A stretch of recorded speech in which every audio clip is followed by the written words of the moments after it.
Hey guys, it's Ben the Coin Geek at Old Pueblo Coin. Thanks for joining me today, and I'm so excited to have you here to show you some of the random things that come into the coin shop.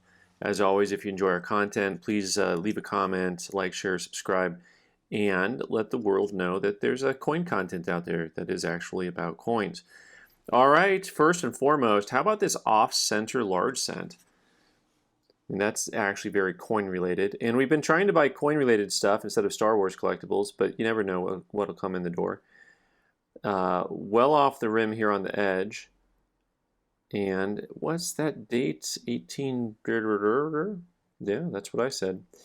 Not sure the date offhand. I'll take a closer look here. I think it's 1834, but pretty cool piece. Very, very neat to see off-centered large cents because I don't. And don't see them very often. And one of the things that's intriguing to me, of course, is that clearly it wasn't off-centered enough for people to care. Because look at the wear on this thing. Like, nobody set it aside and saved it. They're like, yeah, it's a penny. I need to go buy a loaf of bread. So I'm going to take that penny and use it. All right. Next up, I have a $2.50 Indian that has been bezeled, has a loop put on it so that somebody could wear it, and engraved on the other side. And what does this engraving look like? Let me see what this says here. Much love, Nana. To, I think that would say Bonita. 12/13/49. I think that's the date. 40. I'm going to call it a 0 at the end. 1940. So it's intriguing a couple reasons because I don't see a whole lot of love tokens with any type of Jewish lettering on them. And also 1940. Kind of cool. Much love. Much love indeed. Next up, the Newport Balboa Savings and Loan Association, Newport, California, 1936 to 1961, our 25th year. And of course, as you'd expect, they actually have 1961 quarters in there. That makes sense. It'd be cool if they would have had a double pocketed piece so they could have a 1936 quarter, 1961 quarter. They probably found out that was hard to do. Now, this would probably be really cool if there's anything related to coin collecting in Newport Beach. Somebody might like these. But, you can dream, can't you? All right. Boy, this was just out of an album, and here it is. Just some darker toning on an 1886 Morgan. Probably not nice enough to get graded. It's got some bigger marks there hidden under the toning. So hard thing about toning is you start to see, you got to turn it in the light and start to catch some of the little things on the coin that are underneath there. So it looks like it's probably just an MS63 type coin because there's a lot of contact hidden in the front of the part of the face there. This I was super excited about when it came in. And, at first you're looking at like an 1833 clipped bust half, but bust and drilled, by the way. Here's a drill mark up here, but look, no, that's not a drill mark all the way through. It doesn't go all the way through. And as we take a closer look at this coin, we may be pretty excited to see that this is a counterfeit, but it is a counterfeit from the time. Look at the long eagle's beak there. It looks like one of those, what do they call them? Those masks, pandemic masks from the 18th century. But also, look at the lettering here is way funky. And that drill mark is someone was testing it to see if it was silver inside, and it is not. I would guess somebody also clipped it to figure out if it's silver. Although that clip looks so old, it's the same tone as the rest of the coin. I think this thing tested mostly as copper. And super excited about that. I'm a big fan as a collectible I'm a big fan of older counterfeits, things that clearly circulated and spent some time. That's where all the Winston Zach books on bad metal come into play.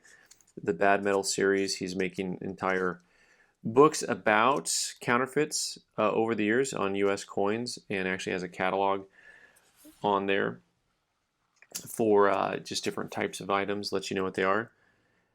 Here's one that came in that I was super excited about at first and then super not excited about second. And this is, take a time to look at the coin. One of my all-time favorite designs, 1915, all the Pan Pac coins, that would be the Panama Pacific Exposition. Pan Pac is how they're abbreviated.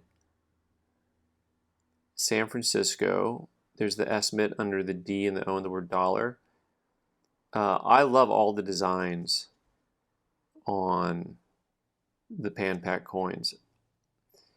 And also, beautiful coin, uncirculated, had a little bit of schmutz on here, and then somebody tried to get rid of the schmutz. And then what you see between, above the word one, between the tail fins of the little fishy, one fish, two fish, red fish, blue fish, you will see some lines. There they are. Somebody tried to clean the thing and use something sharp and left some lines. So I'm not going to get it certified. It has an uncirculated finish, but it has some scratches. You can see it's got a little bit of some green stuff in the word exposition. It undoubtedly had a little bit there too, and somebody decided, I'm going to clean that sucker out. And that's what you end up with when people clean coins who don't know what they're doing. Also, speaking of cleaned coins, this is not technically a clean coin, but I want to show you guys something that I've shown before in some other videos, but it's some of my favorite things to point out. Clearly, I should send this in just to see how they grade it. So for those of you who don't know, this, when you see this, like, I don't know, I call it scraping. I don't know what it's called. The entire surface of this coin has been absolutely demolished, and it was undoubtedly put into something like a bolo tie. It looks like this one's actually looks like it's been plated or something, but the luster's just gone. It's just gone. But this side is literally uncirculated, brilliant uncirculated. So I graded it BUXF.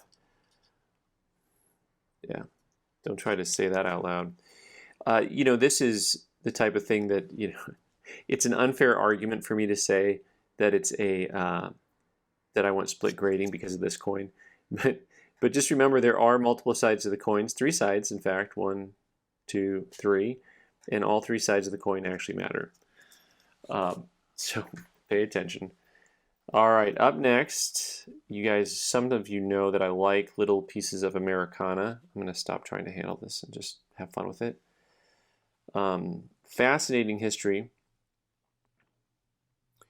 Cuba must be free. This little token, you can see them all over the eBay, and they're pretty inexpensive. Remember the main. But I haven't seen any on there yet that have the pin that it was attached to. So these were attached to a pin so that you could wear them. Maybe I'll just wear this at coin shows. Maybe I'll do that. But these are really cool. Cuba must be free. Remember the main. Just super cool little tokens. The coins provide history, but lots of times the tokens provide more specific history. And also, usually they're pretty inexpensive. I mean, the entire token market is less than it used to be. All right, last but not least, President Coin albums. These are cool. Look at the binding on this thing. I have not seen this type of album before. Spaces for 105 nickels with both sides of the coins clearly visible. $1. That was a lot of money. I'm going to guess these were printed in the 60s. No, let's go 50s. But they have mintages on the coins at the front for your Shield nickels and your V nickels and your Liberty nickel, your Buffalo nickels, Jefferson nickels.